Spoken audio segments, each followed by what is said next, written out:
is one of the best Queen Charge Lalo players in the world, and in this video you're going to see the unique approach he took to a box space where he did a Queen Charge and a Warden Charge together, and they gutted the entire base.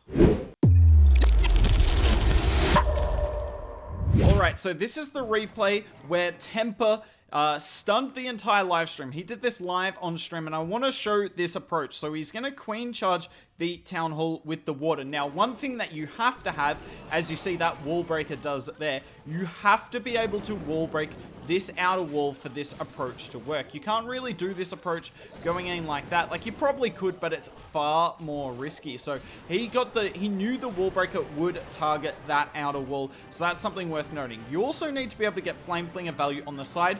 Generally, you can though, because a lot of the ground bows are next to the Town Hall, and our Queen will be tanking for them. So that's really nice. So the Queen comes in, she's on the Town Hall, and we are chilling. Helps that there's no spell towers by the Town Hall, by the way.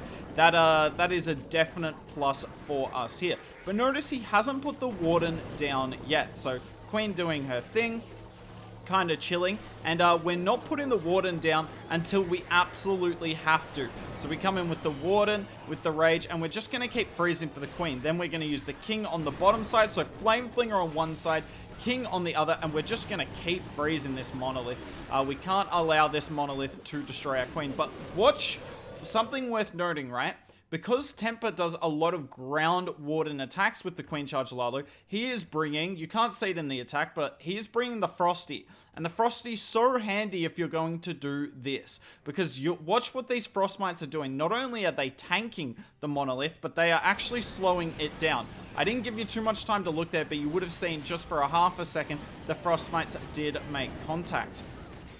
Flame Flinger is doing great work, so is the King. The Wizard's getting rid of the air defense so that our healers are not in trouble. And look at this, we get a nice wall break in here, and our Queen's kind of chilling. Now, something else worth noting, by the way, is there was no multis kind of when we put our Warden down. Multis are really bad for Queen Charges because the healers can switch to the Warden, because the multi can damage the Warden as well, obviously. And that's why he delayed the Warden on the Town Hall poison, it's worth noting. He could have put the Warden down earlier, but he doesn't want the Warden standing in that Town Hall poison. And look at these wall breakers, the Rage, and we are in business. Those raged wall breakers open up the entire core, and look at the healers getting protected as well. The red bombs went off and tried to take the healers down, and I think they might have taken it down if it weren't for that Warden ability. So the Warden ability coming in clutch, and what I like about this is technically you don't have to use your Warden ability with the Queen Charge. You should, but you don't have to. And like, box bases are not set up for this approach, because look at the access. Look at the buildings, sorry, that the Queen can access from the core. She can access so many, because the base is set up to stop the Queen Charge from the other directions. No one's looking at this base going, damn, I'm going to Queen Charge through the Town Hall, unless your name is Teemper, and maybe you guys at home as well, because I actually think this approach is really nice, and it's super doable. Would I do it in Legends League? I don't know, but I tell you what, in a couple of seconds, we're going to try this in a war attack. You guys can see my plan, and we'll see if we can execute it. Fingers crossed. So this right here is the base we're going for. Just going to do a simple charge like this. Going to go in and charge through the entire core. And you can see how much damage is in the core of this base. And if we can use our Warden ability correctly, not only to get like, probably not wall breakers with this, but headhunters, take damage off the Queen in the core of the base, I think this will be wrecked. We'll have the Flame Flinger on the same side of our Queen Charge, because this ground bow should be tanked, and we will have our King on the top side and wall break in for him. So less planning, let's get into the live. I'm actually super nervous for this one. Let's hope this triple goes. So I'm gonna place down the Flame Flinger first. We'll just put one balloon, one wizard, because I want to funnel all that out. I probably should have brought like something like a barb or a hog. What do I need? I need the wizard, the other wizard for that. Oh, that's annoying. But that will be fine. Oh my word, this guy's protecting this Tesla with his life. Oh, this Queen could go anywhere. Okay, we'll take that, I guess.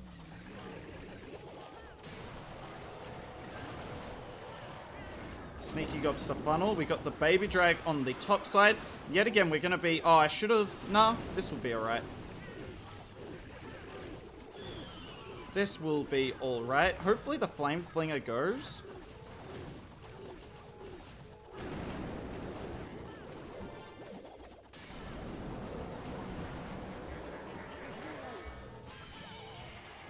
Oh, that's bad. That's even worse. What is that wall breaker targeting? I popped my Warden really early here, because I kind of have to. I can't get the wall! I can't get the wall to the core open. The wall breakers just would not target the eagle. That was super weird. I froze the single there. Maybe I didn't have to do that.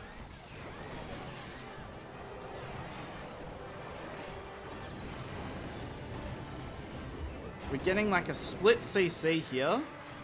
The eagle has gone down. The flame flinger's putting in work. So is the king, but the king, I need you to get rid of that. We're just gonna start the Lalo. Obviously, this is a, the queen hasn't quite got enough yet, but we're just gonna hope that by the time this queen goes somewhere, something can happen. Okay.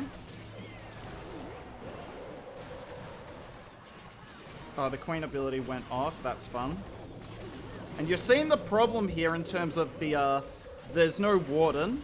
Oh, I forgot the headhunters for the, RC. My RC's in trouble. But I still think we get this. This attack was not very well done at all. And this is doable. Wow. Who would have thought? You guys have no idea how many times I see strategies done on live streams and then I try and do a live attack for you guys and it just goes horribly wrong. This one didn't even go horribly right. Like, you saw a lot of the problems with this strategy if you don't get the wall breakers to work. The Lalo without the Warden. But there's a little bit of give in this strategy. And there's a triple. I also wanted to add this attack in the video because I think this attack is really nice and it's a different way of taking down ring bases. Very similar but not quite the same.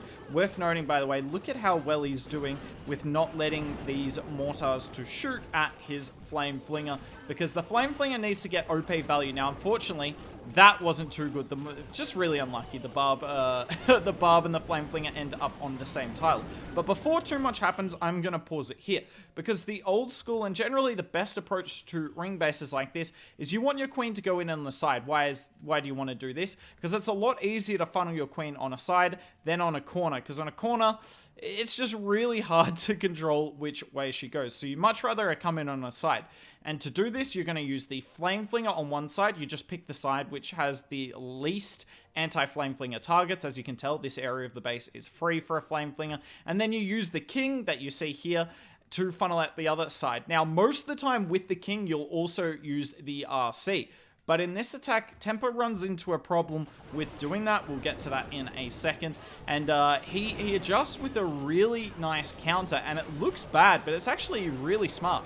And I don't know how deliberate it is. I don't know how often he does this. But I really like this. Because it's just slightly different to what you normally see. So, Flame Flinger chilling on the top side, King chilling on the bottom side. Now, normally about right now is when you'd place your RC behind the King, because the RC would get rid of these buildings and force your Queen certainly into the core. There's no way she could miss it. However, he chooses not to use the RC, and the reason is, look at that defensive CC, right? All that would happen is the RC would get stalled up on 2 ice golems, whilst there is so much damage on her, and she'd be essentially swagged. The King's already got value, right? He's not getting swagged by dealing with the CC, but the RC would be. So he actually just brings in the Lalo. Normally, like I said, you'd see like the RC come in and get all this, and then you'd Lalo from this left-hand side. But no, we're just gonna Lalo in, and this is really smart because the Town Hall's not active yet, so it's not hurting our Lalo at all. The pathing's good because the Queen's making sure the loons do not get on the Town Hall poison, and it allows this RC to just deal with the defensive CC. Now, the Warden's been a clown here. The Warden's been a bit of a clown following the RC, and our loons take a lot of damage. And you're actually going to see the Lalo dies out a bit here, and it's quite unlucky. If the Warden followed the loons, definitely would have got down a few more defenses. But look at this, right? Because we started the Lalo so early, there's been no damage on our Queen charge. So she's chilling in the core of the base. She hasn't even popped her ability. We still got 2 Yetis on the top side, and our RC ability on the bottom. And as long as we use the invis here, as you see, helps us get down this expo, and there's just no major targets on the base that can do anything to what we have left, and this freeze spell will be swagged. Well, he uses it there, but it's swagged. There was no way this was failing. He had plenty of time. I really wanted to show you guys this because I could point out kind of the typical approach for you guys to use Queen Charge Lalo on ring bases, but it also shows you how you can react on the fly with this army.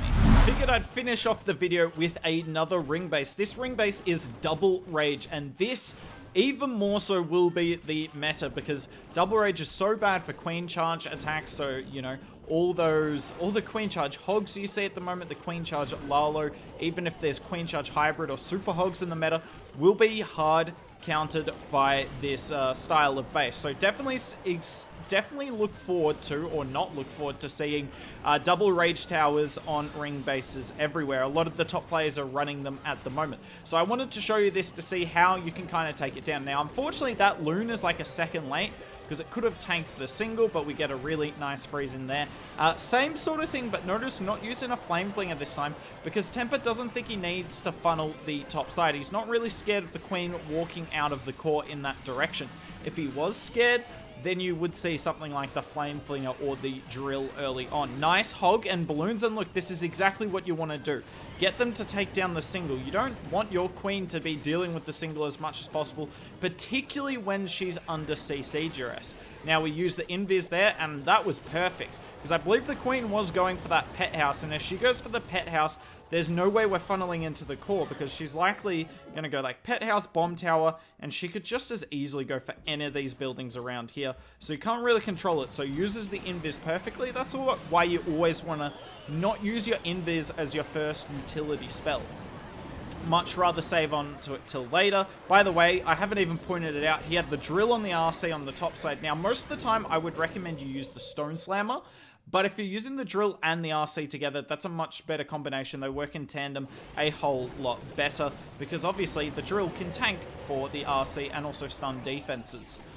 Lalo on the top side is going great. Notice how he gets every balloon in the Warden ability. Now, he is bringing Yetis with this attack. I think Yetis are probably better at the moment with the upgrade that they got, which was really nice. And they're more versatile, right? Because you can bring a Yeti bomb on top of bringing them in everything else. I've brought a Dragon Rider my whole clashing career with Queen Charge Lalo, but Yetis do look better at the moment. Now, this attack kind of falls apart, and it's because that Queen just doesn't live through the base because we had to use a few too many freezes on the single Inferno, and we just... yeah, the double rage tower hurts a lot, doesn't it? But we're just going to brute force the rest of the base, and this is where the Yetis are nice, to be honest. They don't die very easily at all, and there's no splash damage left. And that's it for the video. I hope you guys enjoyed me just breaking down some attacks from Teemper here. He's obviously inside that top 100. Killing it with Queen Charge Lalo. If you want to see more attacks from Teemper where he does the ground hero kill squad specifically, then I will link it on the left. Make sure you watch that because that video is so nice if you struggle with box spaces.